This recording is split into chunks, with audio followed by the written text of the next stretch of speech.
Всем привет, садоводы и огородники! Сегодня поговорим с вами о осенней посадке репчатого лука, то есть лука-севка. Репчатый лук высеивается в дачных участках, как правило, луком-севком. Лук-севок можно высаживать как в осенний период, так и в весенний. Для начала давайте подготовим правильно грядку для посадки лука-севка осенью. Значит, на 1 квадратный метр я добавляю древесную золу. Из расчета пол-литровая банка на 1 квадратный метр.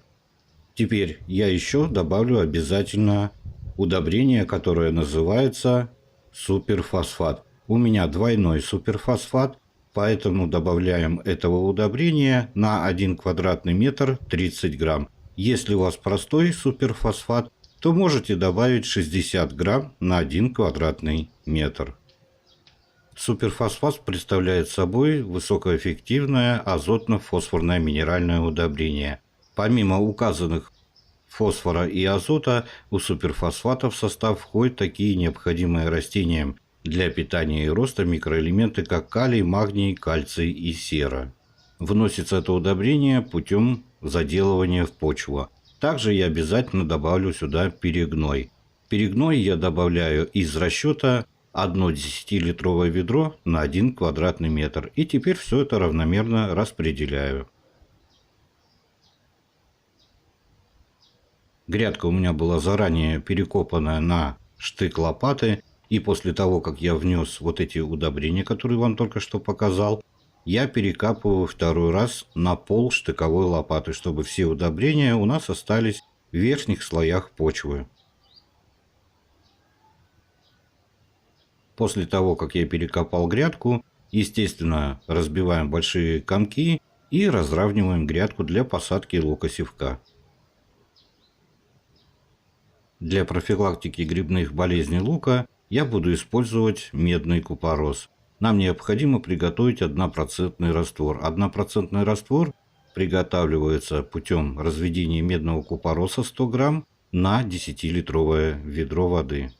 Мне столько много не надо, поэтому я развожу 25 грамм медного купороса на 2,5 литра воды. Я сначала развожу в 1 литре горячей воды градусов 50. В горячей воде гранулы медного купороса быстрее растворяются. После того, как медный купорос растворился в воде, я добавляю холодную воду, чтобы у нас вода для обработки лука была комнатной температуры. Примерно 20-25 градусов. Сажать в этом году я буду 2 сорта лука-севка. Это Геркулес F1 и Центурион F1. Теперь опускаем наш лук-севок в раствор медного купороса. И нам необходимо выдержать его в этом растворе ровно 30 минут. Прошло у меня ровно 30 минут. Теперь достаем лук-севок из раствора медного купороса. Я выкладываю вот на такое сито, для того, чтобы у меня медный купорос стек и немножко лук подсох. То есть после обработки лука-севка медным купоросом не обязательно лук высушивать на 100%. То есть немножко вот он подсох слегка, полчасика, и все, и сажаем. Теперь приступаем к посадке лука-севка в открытый грунт осенью под зиму. Значит, делаю я такую канавку глубиной от поверхности земли ровно 5 сантиметров. Чтобы обезопасить лук от вредителей в весенний период, в лунке при посадке рекомендую подсыпать небольшое количество табачной пыли. Она очень хорошо защитит наш лук весной от луковой мухи. Вот так просто распределили слегка, и этого будет достаточно. Теперь приступаем к посадке лука-севка. Расстояние между посадками рекомендуется делать 5 сантиметров, но я сажаю на расстоянии 10 сантиметров. Почему многие садоводы сажают лук-севок на расстоянии 5 сантиметров? Дело в том, что есть вероятность, конечно, что зимой лук вымерзнет, и чтобы не было больших пробелов. А если взойдет так часто, то выдергивают лук-севок на еду. Я держу расстояние между луком-севком 10 сантиметров, потому что даже если вымерзнет, ничего страшного, весной можно подсадить. В общем, расстояние в ряду я держу между луком 10 сантиметров, а между рядками 20 сантиметров. У осенней посадки лука-севка есть ряд преимуществ. Смотрите, если у вас лук-севок меньше 1 сантиметра, то он будет плохо храниться до весны. Маленький лук-севок гниет и усыхает.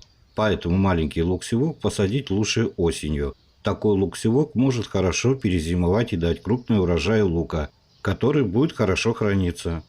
Еще одно преимущество – это раннее созревание лука. Во многих, особенно северных регионах, весна может быть поздней, и лук просто-напросто не успевает созреть.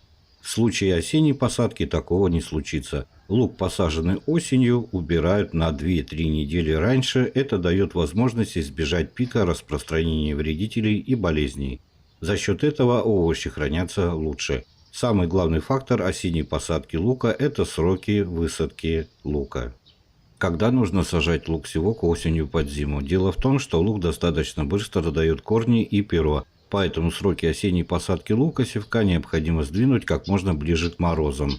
Первый сигнал для посадки лука-севка осенью – это ночные заморозки. Не первые заморозки, после которых обычно наступают теплые дни, а стабильные ночные заморозки. В этом случае в холодной земле лук не успевает дать корневую систему, не успеет отрасти перо лука. Поэтому ни в коем случае не спешите с посадкой лука-севка осенью под зиму. В средней полосе это где-то конец октября или начало ноября. Если говорить научным языком, то температура почвы при посадке лука-севка не должна быть выше 5 градусов. Для получения репчатого лука лучше выбрать севок диаметром около 1,5-2 см.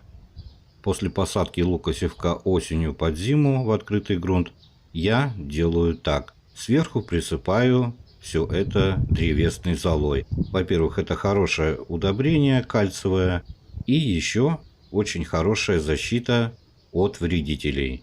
И потом сверху я уже наношу слой перепревшего навоза.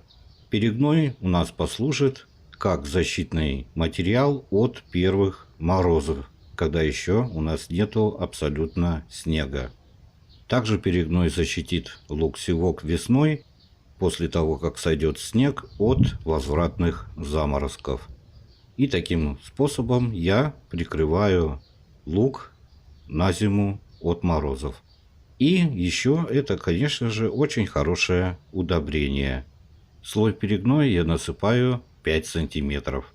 Перепревший навоз также будет служить нам как мульча, то есть будет удерживать в вегетационный период влагу в нашей земле. Тем самым можно будет реже поливать лук. Желаю вам всем больших хороших урожаев. Всем пока-пока.